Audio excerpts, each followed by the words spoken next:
നിങ്ങൾ ഏതുവരെ പഠിച്ചു? പെൺകുട്ടി ചോദിച്ചു. അബു കുടിച്ചിരുന്ന സർബത്ത് തൊണ്ടയിൽ കയറി 2 വട്ടം ചുമച്ചു. ഒപ്പമുണ്ടായിരുന്ന മൂത്ത അളിയൻ തലയുടെ നെറുകിൽ പതുക്കെ തട്ടിക്കൊടുത്തു. ആശ്വാസമായപ്പോൾ അബു കണ്ണും മുഖവുമെല്ലാം തുടച്ചു. 10 വർഷത്തെ പ്രവാസ ജീവിതത്തിനിടയിൽ കുറച്ചു മാത്രമേ അവൻ നാട്ടിൽ നിന്നിട്ടുള്ളൂ. അതുകൊണ്ട് തന്നെ അവൻക്ക് പെണ്ണ് കാണാനോ എന്താ പറയുക, എന്താ ചെയ്യുക ഒന്നും അവനറിയില്ല. അവളുടെ മുഖം നോക്കുക, തന്ന വെള്ളം കുടിച്ചു പോരുക, പറ്റിയെങ്കിൽ പറ്റിയെന്ന് പറയുക, ഇത് മാത്രമേ അവനറിയുള്ളൂ. ഒരു പേര് ചോദിച്ചിട്ട് എത്ര നേരമായി, ഇതുവരെ അത് പറയാൻ പോലും അവന് ഓർമ്മയില്ല. എങ്ങനെ ഓർമ്മ ഉണ്ടാവുക? ഇപ്പോഴത്തെ വൈവിധ്യങ്ങളായ പഠനങ്ങളെക്കുറിച്ചും ആധുനിക വിദ്യാഭ്യാസത്തെക്കുറിച്ചൊന്നും അവനറിയില്ല.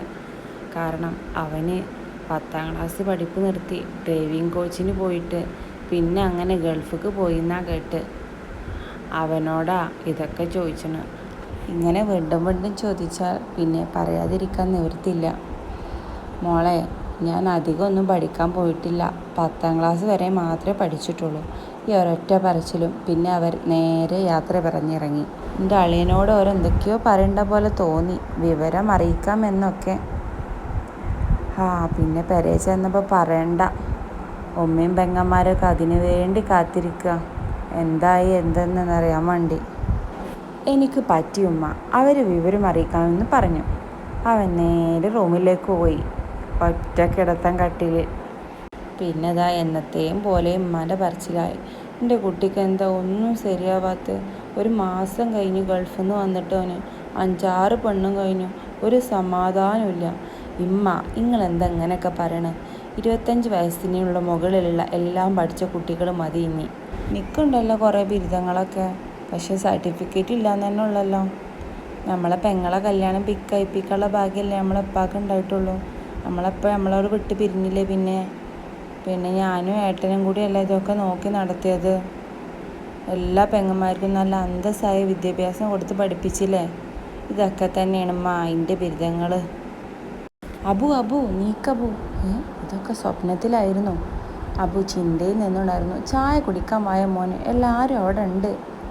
അബു അങ്ങനെ അടുക്കളയിലേക്ക് പോയി. എല്ലാവരും അവിടെ വട്ടം കൂടി ഇരുന്ന് സറ പറഞ്ഞിരിക്കാം. അബുവും അതിൽ ലയിച്ചു വീർന്നു. പിറ്റേന്ന് അങ്ങനെ നേരം വെളുത്തുടനെ പെങ്ങളെ കുട്ടി ബാഗും തൂക്കി മുന്നിൽ വന്ന് നിൽക്കുന്നു. എന്താ മോനെ?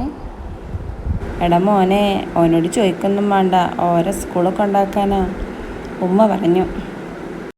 ഒരു ദിവസം കൊണ്ടാക്കി അതവർ ശീലമാക്കി. പിന്നെ എനിക്കും അവിടെ പോകാൻ ഒരു താല്പര്യമൊക്കെ ഉണ്ട്. കാരണം ആരാന്നറിയോ? ഷെബിന ടീച്ചർ, ഇവരുടെ ക്ലാസ് ടീച്ചർ. ഞാൻ അവരുടെ മാമനല്ലേ, അപ്പോൾ അവരെ കുറിച്ചിട്ടൊക്കെ ഒന്ന് ചോദിച്ചറിയണ്ടേ. അങ്ങനെ ടീച്ചറോട് സംസാരിക്കലുണ്ട്. അതിലൊരു ചെറിയൊരു ഇഷ്ടമൊക്കെ ഉണ്ട് ആ ടീച്ചറോട്. എന്തിഷ്ടമെന്നറിയോ? ടീച്ചറുടെ ആ ഒരു ചിരിയും സംസാരമൊക്കെ എൻ്റെ നെഞ്ചൊക്കെ ഒന്ന് പിടപിടക്കും. അത്രയ്ക്ക് സൂപ്പറാ. അങ്ങനെ ഞാൻ അവരെ കാറിൽ കൊണ്ടാക്കി തിരിച്ചു വരുമ്പോൾ അതാ നമ്മുടെ ഷെബിന ടീച്ചർ. ഞാൻ അങ്ങനെ കാർ നിർത്തി. ദൂരെ നിന്ന് കണ്ടപ്പോൾ തന്നെ നല്ല മനോഹരമായി ടീച്ചർ എൻ്റെ മേൽ ചെറി വർഷിക്കുന്നുണ്ടായിരുന്നു. ഒരു ചെറിയ കുശലം പറച്ചിലൊക്കെ അവിടെ നടന്നുപോയി ഞാൻ. ദിവസങ്ങളങ്ങനെയൊക്കെ കൊഴിഞ്ഞു പോയി. വീടിൻ്റെ ബാത്റൂമിൽ എന്തൊക്കെയോ പണി നടക്കുന്നുണ്ട് മുറ്റത്തുള്ള. അതിന് പൈസയുടെ ആവശ്യമുണ്ടായിരുന്നു. അതിന് ബാങ്കിൽ കൊണ്ട് പോവാൻ നിന്നതായിരുന്നു. അപ്പോൾ അതാ നമ്മളെ ബ്രോക്കർ കാക്ക വരുന്നുണ്ട്. മോനെ അബു നീ അങ്ങോട്ടാ? ഞാൻ മൂസാക്ക, ഞാൻ ബാങ്ക് വരെ പോവാനാ. അല്ല അജ് വണ്ടി എടുക്കുക, നമുക്ക് 2-3 പെണ്ണുങ്ങളെ കാണാൻ പോകണ്ട്. ഉപ്പാൻ്റെ ഈ പഴകാല ചങ്ങായി കേട്ടോ ഈ മൂസാക്ക.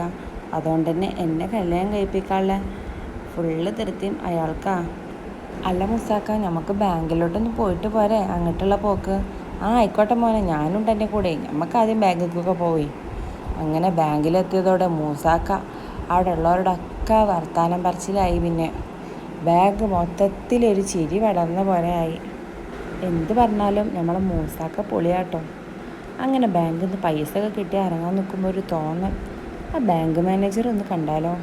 അയാൾ അയൽവാസിയാണ്, പിന്നെ എൻ്റെ കൂടപ്പിറപ്പുമാണ്, എൻ്റെ നല്ല ചങ്ങായിയാണേ. ഒന്ന് കണ്ടാലോ. അങ്ങനെ കാണാൻ വേണ്ടി ഒന്ന് പോയപ്പോൾ അതാ ഗ്ലാസ്സിലൂടെ മാനേജറിൻ്റെ അടുക്ക് നോക്കുമ്പോൾ ഷെബിന ടീച്ചറെ പോലെ തോന്നിക്കുന്ന ഒരു ടീച്ചറും ഒരു ഉമ്മയും. എന്നെ കണ്ടപ്പോൾ മാനേജർ അങ്ങോട്ട് വിളിച്ചു. ചങ്ങായി അല്ലേ? അതെ, ഷെബിന ടീച്ചർ തന്നെ ആയിരുന്നു അത്. ടീച്ചർ ആ പഴയ പ്രസരിപ്പോടെ എന്നോട് ചിരിച്ചു. അവരുടെ ഉമ്മയാ തോന്നുന്നു. ഉമ്മ കരഞ്ഞുകൊണ്ടിരിക്കുന്നുണ്ടായിരുന്നു. പിന്നെ ഞാൻ അങ്ങനെ യാത്ര പറഞ്ഞ് പുറത്തിറങ്ങുമ്പോൾ അവരും കൂടെ ഇറങ്ങിയിരുന്നു. മൂസാക്കഥ അവരോട് എന്തൊക്കെയോ ചോദിച്ചറിഞ്ഞിട്ടുണ്ട്. ഇയാൾ പിന്നെ അറിയാത്ത ആരുമില്ലല്ലോ. അങ്ങനെ അവർ പോയ ശേഷം ഞാൻ മൂസാക്കയോട് കാര്യം തിരക്കി. എന്താണ് അവർക്ക് പ്രശ്നം മൂസാക്ക? മോനെ, അവരുടെ വീട് ജപ്തി ഭീഷണിയാണ്. വീടിൻ്റെ ലോണിൻ്റെ കുടിശ്ശികയൊക്കെ തെറ്റിയിരിക്കുക. ആകെ ഒരു ഉമ്മയും മോളും മാത്രമേ ഉള്ളൂ.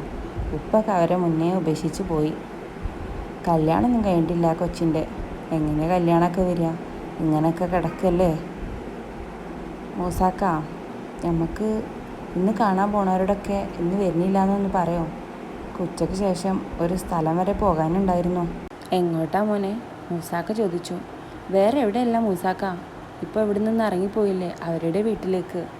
ഇത് പറഞ്ഞതോടെ മൂസാക്ക എൻ്റെ കൈ പിടിച്ചമർത്തി. എപ്പോഴും ചിരിക്കുന്ന മൂസാക്കയുടെ കണ്ണ് എന്തിനാണ് നിറഞ്ഞത്? ഉച്ചയ്ക്ക് ശേഷം അങ്ങനെ ഞങ്ങൾ പുറപ്പെട്ടു. അങ്ങനെ ശബനം ടീച്ചറുടെ വീട് ദൂരെ നിന്ന് ഞങ്ങൾ കണ്ടു. ഒരു ചെറിയ വീട്. മൂസാക്ക പതിവ് ശൈലിയിൽ ഉറക്കെ ചിരിച്ചുകൊണ്ട് അവളുടെ ഉമ്മയോട് സംസാരിച്ചു കൊണ്ടിരുന്നു. കുറച്ച് കഴിഞ്ഞ് അവളുടെ ഉമ്മ പറഞ്ഞു, അവൾ അകത്തുണ്ട്, ഇങ്ങോട്ടൊന്നും വരുന്നില്ല. എന്ത് പറയുമ്പോഴും അവളുടെ ശബ്ദം ചിലുമ്പിയിരുന്നു. അങ്ങനെ മൂസാക്ക അകത്തേക്ക് പേക്കോ എന്ന് എന്നോട് പറഞ്ഞു.